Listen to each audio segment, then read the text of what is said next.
Lucas.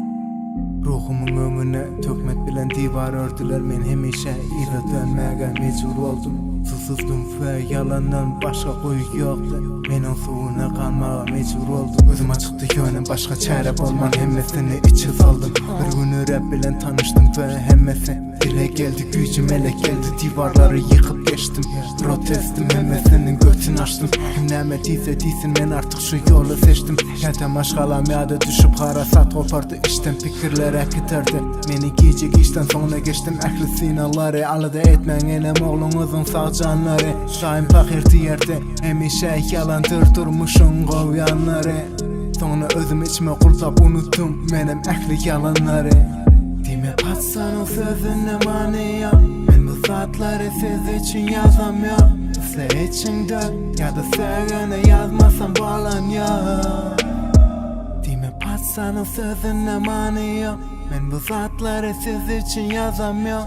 Size için de ya da sevgine yazmasam bağlan ya. Yanlış düşündüm.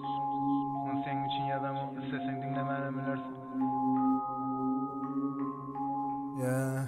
Göreyen indi görem önümde dikilen divarları. Unuttum ekle alınmadık arları. Bir gıydağının bağlap geçiriptim şunca yılları.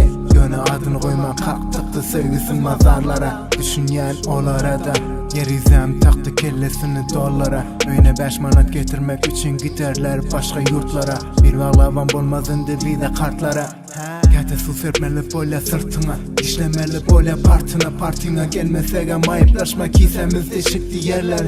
Ömler maşiminin talipler, indi bütün yıl boyu şolver eşigin geyerler. Ondan sonra da olar yurdunu söyerler. Alada etmesinler nasip olsa bir gün eyler ne gelerler. Olar vatanı söyerler. Dime patsan o sözüne maniya. Ben bu saatleri siz için yazamıyorum. Üfle için dört ya da sevgine yazmasam bağlan ya. Dime patsan o sözüne maniya. Ben bu saatleri siz için yazamıyorum. Üfle için dört ya da sevgine yazmasam bağlan ya. Dime patsan o sözüne maniya. Ben bu saatleri siz için yazamıyorum. Üfle için dört ya da sevgine yazmasam bağlan ya.